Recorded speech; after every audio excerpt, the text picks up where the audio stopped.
ரீசெண்டா பிக் பாஸ்ல விசித்ரா தினேஷ் கிட்ட வந்து சில விஷயங்கள் சொல்லியிருந்தாங்க. அதாவது தினேஷோட பர்சனல் லைஃப் பத்தி சில விஷயங்கள் சொல்லியிருந்தாங்க. அதுல ரச்சிதா பத்தியும் பேசியிருந்தாங்க.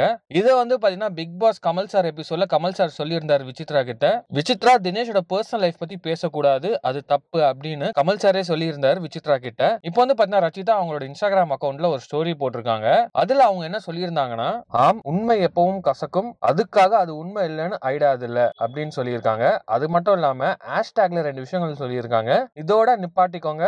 Stop interfering in another's life. Everyone can just judge but no one can come live my life right. It's my battle so let me fight alone. எல்லாரும் உங்க வேலைய பாருங்க, எங்க வேலைய பார்க்க விடுங்க. #women with integrity, #lone battles, #we can take care of our life. Happy 2024 அன்பே சிவம் அப்படின்னு சொல்லியிருக்காங்க. ஸோ பேசிக்கா ரச்சிதா என்ன சொல்ல வராங்கன்னா, மத்தவங்களோட வாழ்க்கையில நீங்க இன்டர்ஃபியர் ஆகாதீங்க. இதை வந்து பாத்தீங்கன்னா விசித்ராக்கு தான் வந்து சொல்லியிருக்காங்க. இப்பவே இதை நிப்பாட்டுங்க அப்படின்னு சொல்லியிருக்காங்க.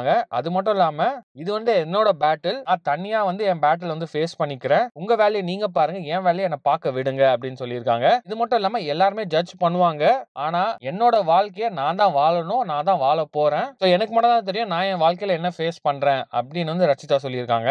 இது மட்டும் இல்லாம இன்னொரு போஸ்டும் போட்டிருக்காங்க. Biggest lesson learnt ever, stand up for what is right even if you have to stand alone. நான் வாழ்க்கையில கத்துக்கிட்ட மிகப்பெரிய லெசன் இதுதான். ஒரு விஷயம் உங்களுக்கு சரியா பட்டுச்சுன்னா அதுதான் கரெக்ட் நீங்க நினைச்சீங்கன்னா, அதுதான் ரைட் நீங்க நினைச்சீங்கன்னா, நீங்க தனியா நின்னாலும் அதை வந்து கிவ் அப் பண்ணாதீங்க அப்படின்னு தான் வந்து சொல்லியிருக்காங்க. சோ நீங்க ரச்சிதா இந்த மாதிரி ஸ்டோரி போட்டதை பத்தி என்ன நினைக்கிறீங்க அப்படின்னு கமெண்ட் பாக்ஸ்ல கமெண்ட் பண்ணுங்க. ஆல்மோஸ்ட் பிக் பாஸ் முடிய இன்னும் 2 வாரம் தான் இருக்கு. சோ உங்களோட ஃபேவரட் கண்டெஸ்டன்ட் இந்த பிக் பாஸ் சீசன்ல யாருன்னு கமெண்ட் பாக்ஸ்ல கமெண்ட் பண்ணுங்க. அது மட்டும் இல்லாம யார் பிக் பாஸ் டைட்டில் வின் பண்றதுக்கான வாய்ப்புகள் ஜாஸ்தியா இருக்கு அப்படின்னு சொல்லிட்டு கமெண்ட் பாக்ஸ்ல கமெண்ட் பண்ணி இந்த வீடியோ பிடிச்சிருந்தா லைக் பண்ணுங்க, ஷேர் பண்ணுங்க, மறக்காம வீட்டாக்கு சப்ஸ்கிரைப் பண்ணி அப்படியே இந்த பெல் ஐகானையும் கிளிக் பண்ணுங்க.